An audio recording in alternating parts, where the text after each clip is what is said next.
Part 1. The locked room, the town of Ravens Hollow, lay buried in snow, nestled deep in the Alps.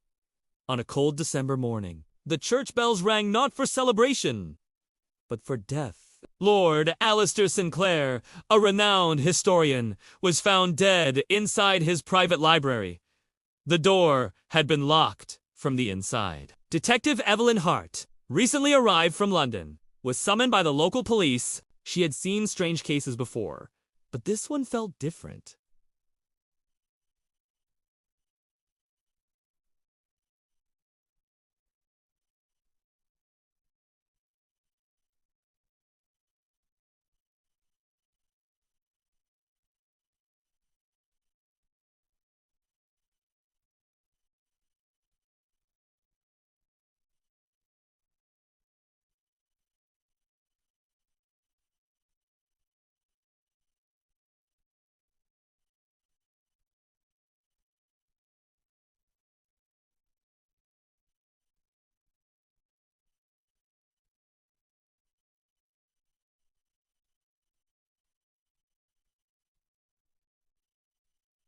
No signs of forced entry. Just a torn journal, a crooked painting, and an old wooden door no one had ever seen open. Inspector Luca Moretti, guiding Evelyn through the scene, whispered.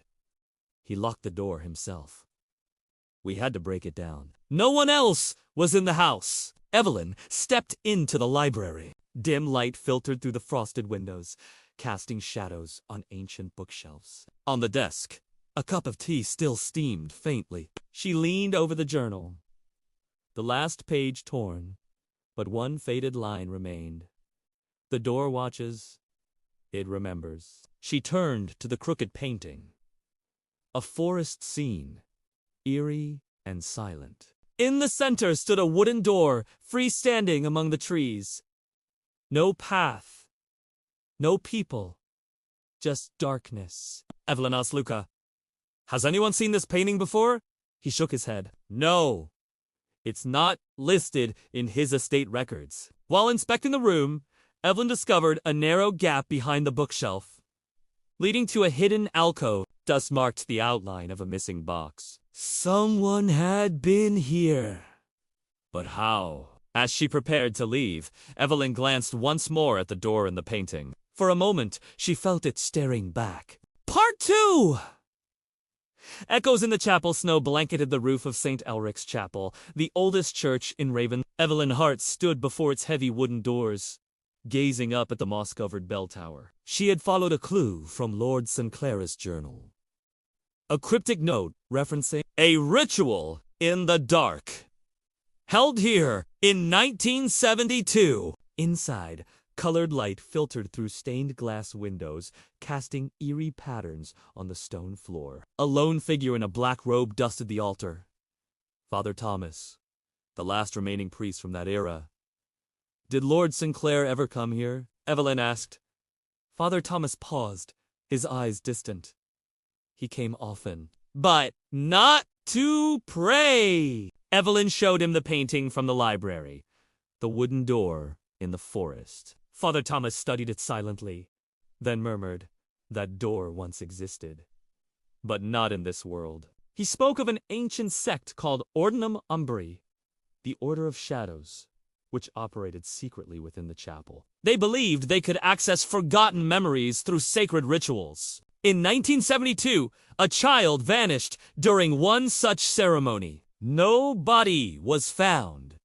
No one spoke of it again. Do you think Lord Sinclair's death is connected to this sect? Evelyn asked. Father Thomas hesitated, then replied, "The past never sleeps. If he opened that door, something may have come through." As Evelyn turned to leave, her gaze fell upon a statue of an angel in the corner. A long crack ran from its eye to its cheek, as if it had wept. Part 3. The Mind's Labyrinth.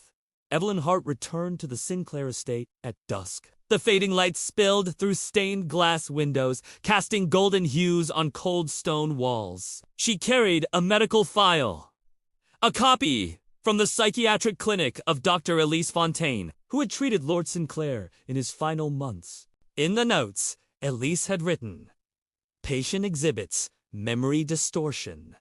Frequently dreams of a wooden door in the forest. Claims to have walked through it! Evelyn met Elise at her clinic in town. The French psychologist had piercing eyes and a voice like wind through leaves.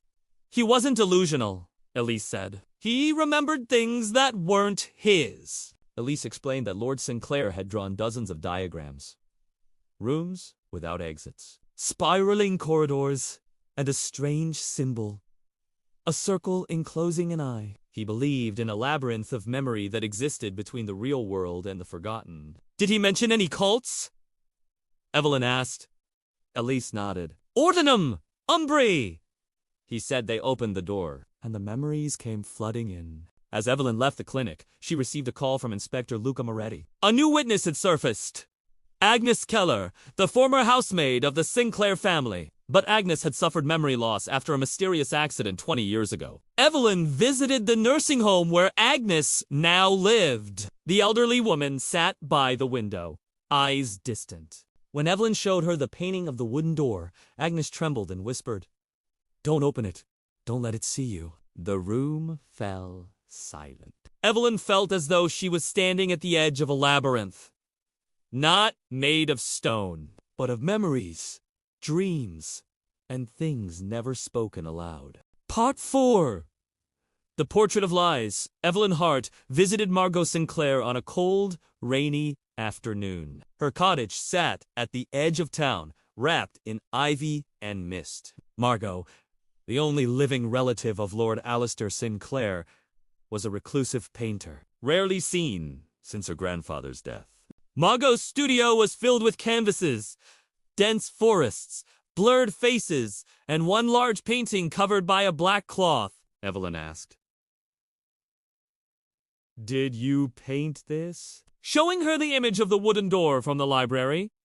Margot stared at it, then nodded. "I did, but I don't remember why. I just knew I had to." Evelyn lifted the cloth from the large portrait. It revealed a woman in a white dress, standing before the wooden door in the forest, but her face had been erased, as if someone had deliberately blurred it. Margot trembled.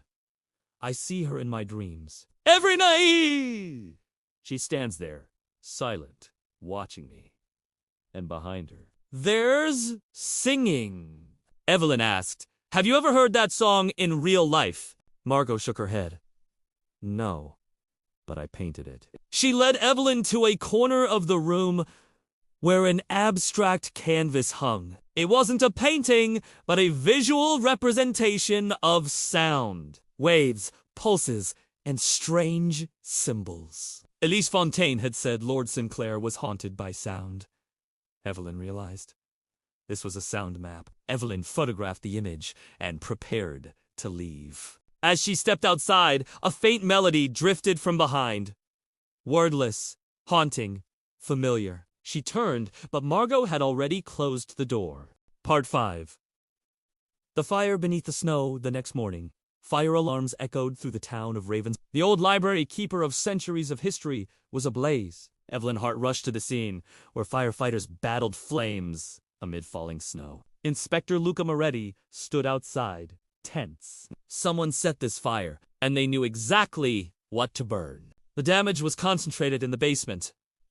The archive room containing journals, recordings, and documents tied to the Ordinum Umbri cult. Evelyn felt someone was trying to erase the past. Among the ashes, firefighters recovered a reel of audio tape miraculously intact. Evelyn brought it to Elise Fontaine's sound lab. As the tape played, they heard footsteps, children crying, and a deep voice repeating in Latin, "Aperi portum, et non rever. Open the door, and you shall not return."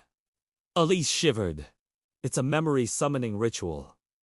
I've read about it, but no one dared attempt it. Evelyn asked, "Could Lord Sinclair have performed it?" Elise paused, then said, "If he opened that door, something may have come through." Before leaving, Evelyn received news. An angel's statue from the library, originally from the chapel, had shattered in the fire. Inside the hollow statue, they found a fragment of parchment. bearing the words, "The eye sees what memory hides." Evelyn stared at the message, then looked up at the snow-covered sky. The past was trying to disappear, but she was chasing it. Part 6. The final door that night. Evelyn stood before the Sinclair family crypt, hidden deep in the northern woods. She carried the audio tape, the parchment, and an oil lantern. Elise had warned her. If you enter, remember, not all memories want to be awakened. The stone door creaked open, releasing the scent of ash and damp earth. Inside, broken angel statues lay scattered. At the center stood a ritual altar, etched with ancient symbols. Evelyn placed the tape recorder on it and pressed play. The Latin voice echoed once more. Appari portum, et non revet. Suddenly, the air turned icy. A figure emerged, faint, woven from smoke. It was Lord Alaric Sinclair, his eyes hollow, holding a journal. "I opened the door," he said. "Not to summon demons, but to retrieve memories erased." Evelyn asked, "What memories?" Sinclair pointed to the stone wall. Evelyn approached and saw bloody drawings, children, rituals, and a symbol resembling a weeping eye. "The cult used the ritual to erase the town's memory," Sinclair said. "They didn't want anyone to remember what happened in the winter of 1893. Evelyn touched the symbol. A flash of light engulfed her, and she found herself inside an ancient ceremony. Children blindfolded, adults chanting. Elise stood nearby, younger. Evelyn realized this was a sealed memory, and she was reliving it. As the vision faded, Sinclair vanished. Evelyn picked up the journal he left behind. The final page read, "If memory is shadow, then truth is fire. Let it burn." Evelyn stepped out of the crypt. Snow still fell, but inside her, a fire had been lit, and she knew the final truth awaited in a place even deeper.